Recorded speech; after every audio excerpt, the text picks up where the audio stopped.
मांगे पूरी करो, हमारी मांगे पूरी हो।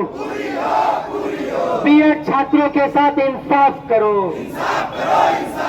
बीएड छात्रों के साथ इंसाफ करना होगा।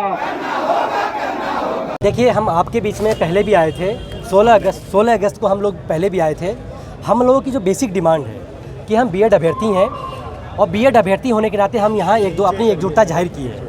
हमारा मांग है, हमारी मांग क्यों कर रहे हैं ये भी एक बैकग्राउंड में जानना पड़ेगा।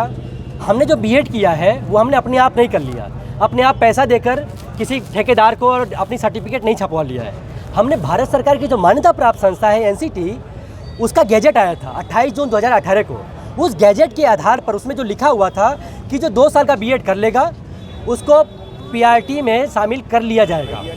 अब जब हमने बीएड उसी राजपत्र के आधार पर कर लिया है, 2 साल का बीएड किया, लाखों रुपये लगाया। 2 साल का बीएड किया, लाखों रुपये लगाया। हमने सरकार एनसीटी ने बोला टेट पास कर लो, टेट पास कर लिया। कहा सीटेट पास कर लो, सीटेट पास कर लिया। हमने हज़ारों लाखों रुपए लगाकर 5 साल बर्बाद किया है, सिर्फ इसी उम्मीद के साथ कि सरकार ने जो हमें कानून बना के भरोसा दिया है उस भरोसे पर सरकार टिकी रहेगी और हमें प्राथमिक शिक्षक पद के योग्य मानेगी, कम से कम परीक्षा में शामिल होने का अवसर देगी, हमारा रिजल्ट जारी करेगी।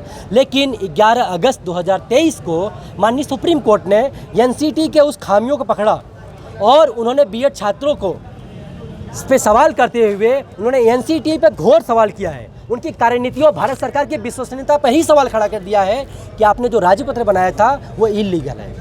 अब हम सवाल करना चाहते हैं कि देश के हम बीएड छात्रों इलीगल नहीं है ना। हमने भारत सरकार के राज्यपत्र पर भरोसा करके बीएड कर लिया तो इसमें हमारा गुनाह कोई कर दिया हमने? अगर देश के हर एक नागरिक भारत सरकार के राज्यपत्र पर भरोसा करके कोई भी काम करता है, ये बिल्डिंग भी उसी राज्यपत्र के अनुसार चल रही है और देश का पूरा कानून और संविधान चलता है। अब हमारा सवाल है कि ये जो कार्रवाई हमारे साथ की जा रही है बीएड छात्रों के साथ, ये बिल्कुल नाइंसाफ़ी हो रही है। हमारी मांग है कि सरकार जो हमें जो पुराना अधिकार दिया था 28 जून 2018 को, आज 5 साल हो गए हैं, 5 साल बाद हमें बाहर कर दीजिएगा। हमने केवीएस में फॉर्म भरा था, दिसंबर में फॉर्म भरा था, फरवरी में एग्ज़ाम दिया था, 8-7 महीने से हमारा एग्ज़ाम नहीं आया। अब केवीएस भी हमको बाहर कर रहा है।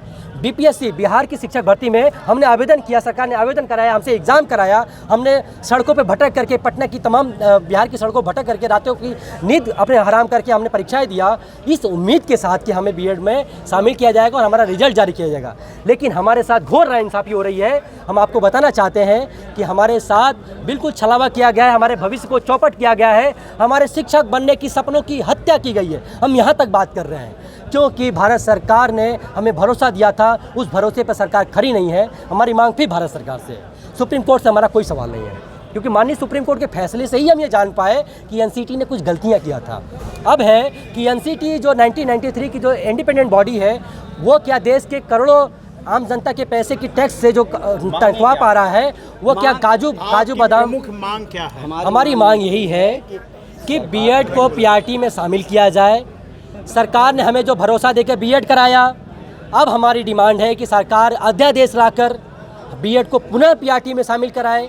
एनसीटी नया गजट संशोधन लाकर बीएड को पुनः पीआरटी में शामिल कराए। यही बेसिक डिमांड है। इसी बेसिक डिमांड पर हम शांतिपूर्ण, लोकतांत्रिक और डेमोक्रेटिक तरीके से अपना आंदोलन चला रहे हैं। सरकार मांगे नहीं मानती है तो क्या होगा? देखिए, हम शिक्षक के छात्र हैं, हमने पढ़ा है और पढ़ाया है कि देश में कभी भी गलत हो रहा है तो हमारे पास कानून है, हमारे पास लोकतांत्रिक संवैधानिक तरीके दिए गए हैं।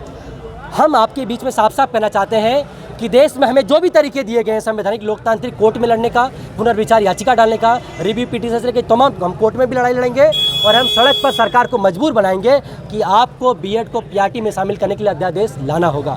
इससे कम हमें बर्दाश्त नहीं है। देश के करोड़ों बीएड छात्र, ये लड़कियाँ हैं। देश सरकार बेटी बचाओ बेटी पढ़ाओ का नारा देती है और लड़कियाँ जब पढ़ लिख कर नौकरी की मांग कर रही तो उनको आप अयोग्य ठहरा करके ये नाइंसाफ़ी करेंगे, हमें बर्दाश्त नहीं।